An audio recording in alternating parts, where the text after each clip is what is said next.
చేసిన తప్పుకు పశ్చాత్తాపం చెంది ప్రాయశ్చిత్త దీక్ష చేస్తున్నారు కాకినాడ రూరల్ ఎమ్మెల్యే పంతం నానాజీ. దీనికి సంబంధించి ఇప్పటికే ఆర్ఎంసీ సంబంధించిన వైద్యునిపై ఆయన పరిశుద్ధ పదజాలంతో ఆయనపై మాట్లాడడం, దానికి సంబంధించి ఆయన ఇప్పటికే క్షమాపణ కూడా చెప్పారు. ప్రస్తుతం అంటే తాను చేసిన తప్పుకి పశ్చాత్తాపం చెందుతూనే మరోవైపు దానికి సంబంధించి ప్రాయశ్చిత్త దీక్షగా చెప్తూనే ఉదయం నుంచి సాయంత్రం వరకు తన ఇంటి దగ్గర దీక్ష చేస్తున్నారు. అసలు ఏంటి అసలు ఈ దీక్ష చేయడానికి కారణం ఏంటి? ఈ దీక్ష చేయడానికి కారణం ఏంటి? ఏం లేదు, కాలేజీలో అవేళ అనుకోకుండా జరిగినటువంటి సంఘటన, నాన్న చిన్న పొరపాటు జరిగింది. ఆ పొరపాటుని రియలైజ్ గంటలోనే రియలైజ్ అయ్యాను.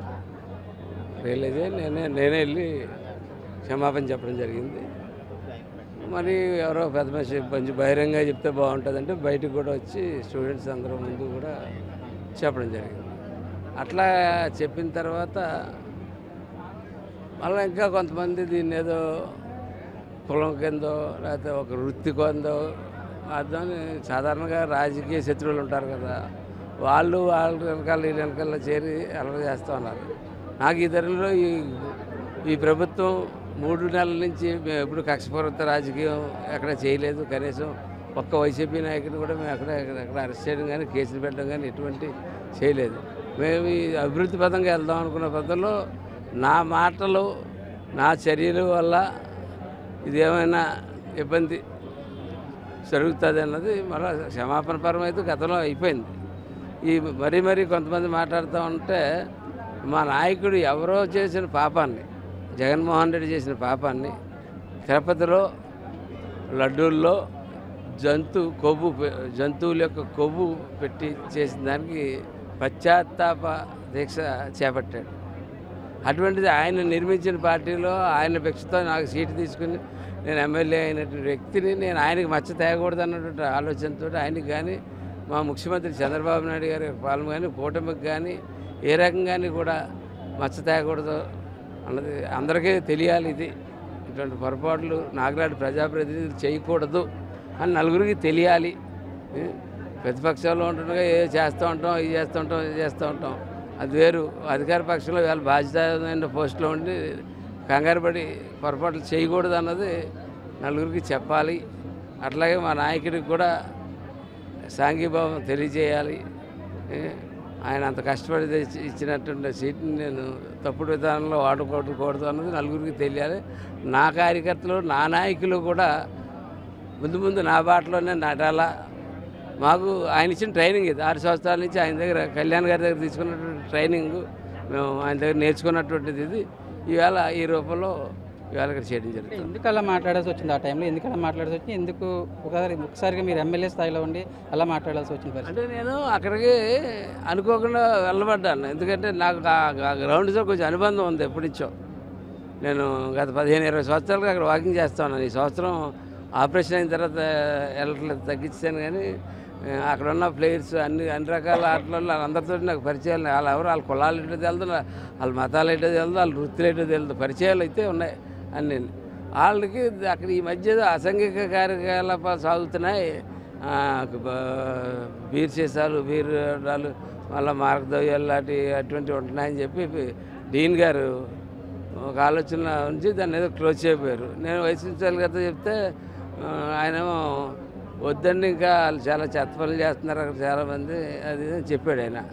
తర్వాత మధ్యాహ్నం డీన్ గారు నాకు ఫోన్ చేశారు. ఫోన్ చేసినప్పుడు అడిగాను, ఆటోలు లేరండి, మంచి వాళ్ళని పెట్టుకుందాం, అందరికీ తీసేయడం ఎందుకని చెప్పి నేను చెప్పాను. చెప్తే ఆయన అన్నారు, అయితే పని చేయండి, నాకు 4 రోజులు 15 రోజులు టైం ఇవ్వండి, కార్డులు ఇస్తాను, కార్డులు ఇచ్చి సరైన వాళ్ళు ఉంచి ఐడెంటిఫికేషన్ ఉంటుంది కదా అని చెప్పారు. అని ఆయన ఇంకో మాట కూడా అన్నారు, అక్కడేదో కొంచెం తగులుగా ఉంది, కొంచెం మీరు కూడా చెప్పండి తగులు లేకుండా అన్నారు. ఆ చెప్పిన మాట పెట్టుకుని నేను సాయంత్రం అక్కడే తగువైంది తెలిసి నేను వెళ్తే అక్కడ ఏమైందంటే ఎవరితో తగు తెచ్చినా నేను వెళ్తే ఆ తగులో నేను ఇరుక్కున్నట్టు అయింది. ఆ పని ఏమైందంటే అక్కడ నేను వెళ్ళగానే నన్ను ఆయన ఏదో తిట్టాడని ఒకరి తర్వాత ఒకళ్ళు చెప్పడం మొదలెట్టారు. దాని మీద నేను కొంచెం బాగా ఇది గురై గమని ఒక మాట ఇచ్చిన తర్వాత ఆయన డాక్టర్ని తెలుసుకున్నా. ఆయన మాస్క్ తీసి చూస్తే ఆయన డాక్టర్ చీకట్లో లోపల ఎవరిని ఆయన చూడండి డాక్టర్ని తెలుసుకొని ఎవరికాళ్ళు దూరంగా వెళ్ళిపోయారు, అందరూ వెళ్ళిపోయారు. ఆయన వెళ్ళిపోయి ఒకే నిమిషం వైస్ ప్రిన్సిపాల్ గారు కూడా ఉన్నారు. ఇప్పుడు ఆయన కూడా చెప్పాం లేదు ప్రొఫెసర్ తప్పకుండా అని చెప్పాం. అనుకోకుండా జరిగిన చిన్న సంఘటన దానికి అన్నీ పులి వేస్తుంటే బాధ కలిగి ఖచ్చితంగా 10 మందికి నా తప్పు నేనే చెప్పుకుందామని నా పొరపాటుని నేను చెప్పుకుందాం. చట్టం పని దాన్ని చేసుకుని వెళ్ళడం నాకు ఎటువంటి అభ్యంతరం లేదు. చట్టపరమైన చర్యలకి అట్లకి కూడా అన్నింటికి సిద్ధపడినాను. ఈ దీక్షకి ముందు కూడా నేను పొద్దున 7 గంటలు డాక్టర్ గారి ఇంటికి వెళ్ళి నా మీద కేసు తీసేయమను, నన్ను వదిలేయమను చెప్పలేదు ఆయనకి. నాకు బాధ కలిగింది మీరని తెలిసి సెకండ్లో అది మీకు చెప్దామని చెప్పి వచ్చానని చెప్పి ఆయన చెప్పి వచ్చి ఇక్కడ దీక్షలో కూర్చున్నాను. ఏమన్నా మాట్లాడారు సార్ ఈ మొత్తం ఇష్యూ సంబంధించి పార్టీ పెద్దలు కానీ ప్రభుత్వ పెద్దలు కానీ మీతో ఏమైనా మాట్లాడారా? ఏం చెప్పారు మరి? పార్టీ పెద్దలు మాట్లాడుతూనే ఉన్నారు. కొంచెం బ్యాలెన్స్గా ఉండు, కొంచెం ఏదో పులుగుతుంటారు. అట్ల నుంచి వాళ్ళకి జాగ్రత్తగా సంబంధించి ఏమైనా మీతో కామెంట్స్కి సంబంధించి ఏమైనా మాట్లాడారా మీతో పార్టీ నుంచి కానీ ప్రభుత్వం నుంచి కానీ? పార్టీ నుంచి ఆటోమేటిక్గా ఇటువంటి మాటలు మాట్లాడితే మందలింపు వస్తుంది. అది మందలింపు రాకుండా ఉండదు. కానీ దాన్ని సరి చేసుకోమని చెప్పారు, సరి చేసుకుంటాం. ఇది మొత్తానికైతే ఆ క్షణంలో క్షణకావేశంలో కామెంట్స్ చేశానని పంతం నానాజీ చెప్తున్నారు. దానికి తగ్గట్లుగానే ఈ దీక్ష చేస్తున్నాను. ఖచ్చితంగా డాక్టర్ కూడా వెంటనే క్షమాపణ కూడా చెప్పాను.